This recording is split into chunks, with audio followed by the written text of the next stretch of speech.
Hello, friends. It's Mike Williams. I received an email from a longtime listener who reminded me of Jimmy Page's address and Q&A at the Oxford Union, which took place on October 23, 2017, and uploaded to Oxford's YouTube channel on November 9th, 2017. And please note the date, as 9/11 pops up once again. The email highlighted three noteworthy comments by Jimmy. The first is where Jimmy Page is telling us he visited the same Oxford debating hall back when he was 16 with beat poet Royston Ellis, and how Ellis was connected into the Beatles, and it was Ellis that suggested the spelling of the name Beatles change from having two E's in the name from the lad's Silver Beatles period to the EA spelling as in Beat Poets.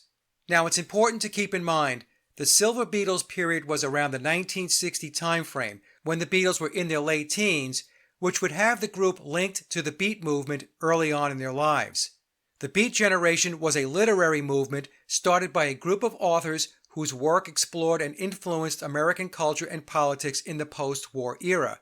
The bulk of their work was published and popularized throughout the 1950s. Thus, the Beat movement was the forerunner of the 1960s Cultural Revolution.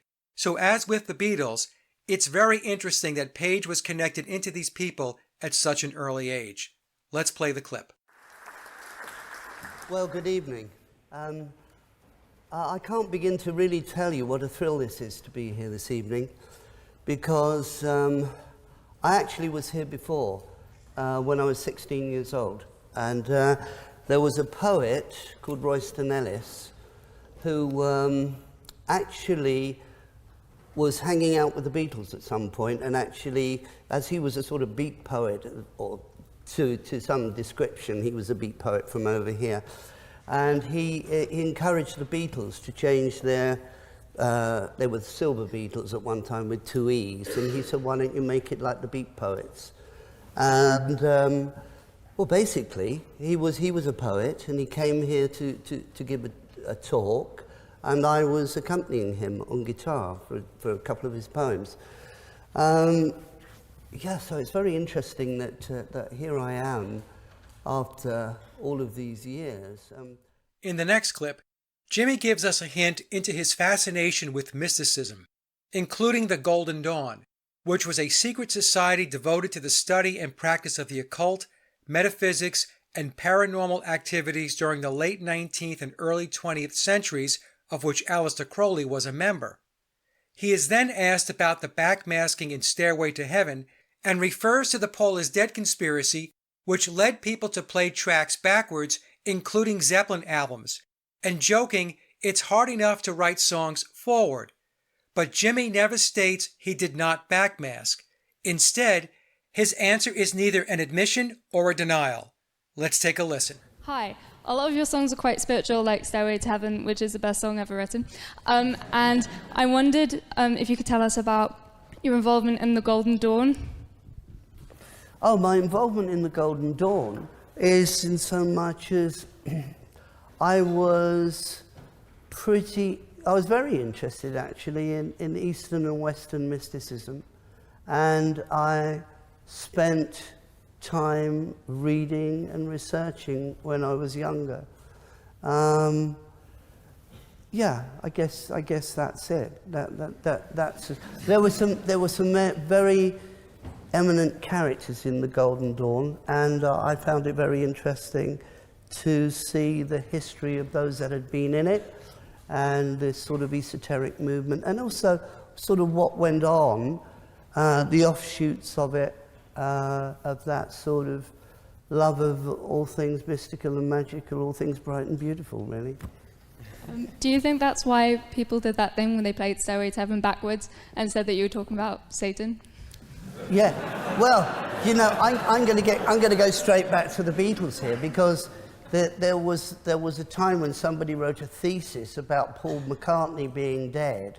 And Paul is dead, and if you played back the records, I'm very serious here, it's crazy, but if you played back the records, there was something which said Paul is dead. And so then they started to play back all manner of records, and of course we were going to be main candidates for it. And somebody said, oh, it says My Sweet Satan in it, and I thought, oh gosh. It's hard enough writing the music one way round, rather than that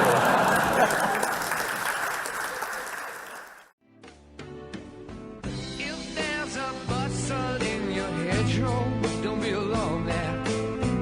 It's just a sprinkling for the May Queen. Yes, there are two paths you can go by, but in the long run, there's still time to change the road you're on.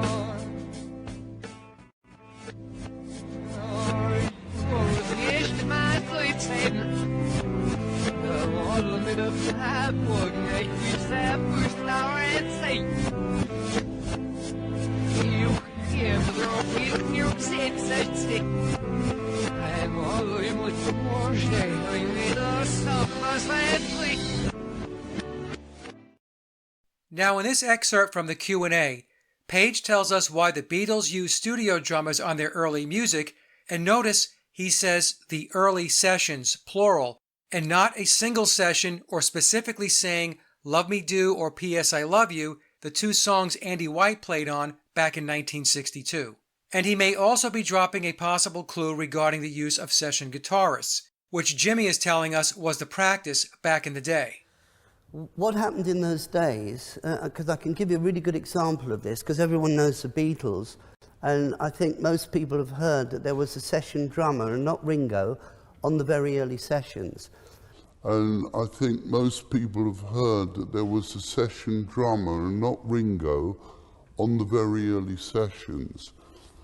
Why that was because the producers at the time, and certainly the engineers, would prefer to have the drummers that they knew could just set up their drums and it was instant, as opposed to somebody who was new coming in, they'd never met before, and probably had a very odd way of tuning the drums, and every second counts as money in the studio.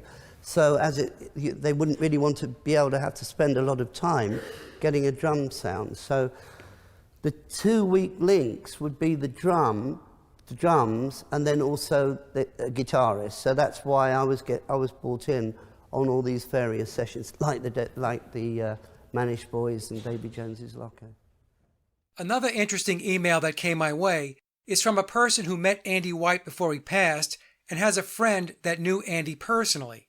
The person who reached out to me had a conversation with his friend about the possibility of multiple session drummers playing on Beatles songs. The friend wrote back and said Andy played on many songs and would not doubt he played on Beatle tracks. He also wrote that Andy played on James Bond movies, which is a link to session guitarist Vic Flick. Andy also drummed for Tom Jones, again another connection to Vic Flick, and was a BBC musician.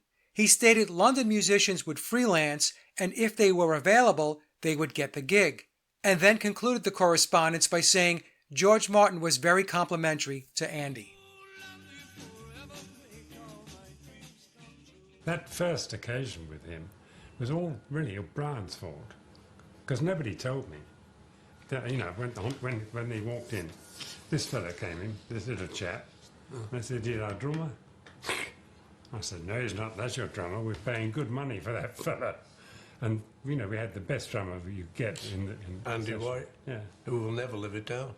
I didn't realise until quite late on how much I hurt him by that, and I didn't mean to. Well, he's a sensitive soul, Ringo. Yeah. He is a sensitive kind of guy, you know, and I don't think we realised how much that hurt him. Yeah. But he got over it. No, you know, he was not precise, and so I think you were used to working with session drummers who were on the ball. And what happened in the Beatles, you know, when we played live, if Ringo sped up a tiny bit, we all just went with him. So nobody really noticed. In the video I did on Ronnie Verrill, I discussed session guitarist Vic Flick, who was featured on many early 1960s UK pop records. Vic was in the George Martin Orchestra and best known for playing the guitar riff in the James Bond theme. Vic also played a slightly modified James Bond guitar part for the Beatles' 1965 film Help, as well as playing the guitar on the instrumental version of Ringo's theme in the movie A Hard Day's Night. An astute subscriber left a comment letting me know that Vic also played on Billy's Thrillington album. Thrillington is an album produced by Billy, aka Paul McCartney, under the pseudonym of Percy Thrills Thrillington. The album was released in April of 1977 in the UK and in May of 1977 in the US. It is an instrumental cover version of Billy's 1971 album, Ram. We know Vic is linked to George Martin and 2 Beatles soundtracks, but now we find he has ties to Billy via the Thrillington album. It certainly is a small world. Now, before we head out, the drummer on Thrillington was Clem Catina, who was an English rock drummer and a member of the Tornadoes before becoming well known for his work as a session musician.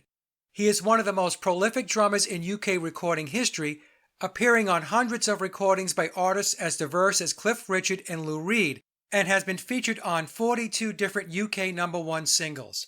Could Clem be another candidate to have drummed on Beatles songs? I'll let you decide. And with that, thanks for listening and have a great day. Now, an artist who's had more #1 hits than anyone else in Britain. And yet, while you'll have listened to his records, chances are you may never have heard of him. Clem Catina. He's a drummer from Stoke Newington who's actually played on more than 40 #1 singles, performing with some of the biggest stars of a generation. But on Monday, he's going to get the recognition some say he is long overdue. He's been talking to our entertainment correspondent, Lucrezia Millerini. Drumming for over 50 years, Clem Catina's lost count of just how many hits he's performed on. Hundreds possibly, at least 44 of them #1 singles. I've never counted them, to be honest, because half the time, I've got to be honest, I don't know what I played on. I mean, there's records coming out the cupboards at the moment that I played on that I didn't even know I played on. It's not unusual. Well, they include huge hits like It's Not Unusual by Tom Jones, T-Rex's Get It On, and You Really Got Me by The Kinks. Clem Catina. But he did enjoy his very own #1 single with his own band in 1962. 5 names that add up to the Tornadoes.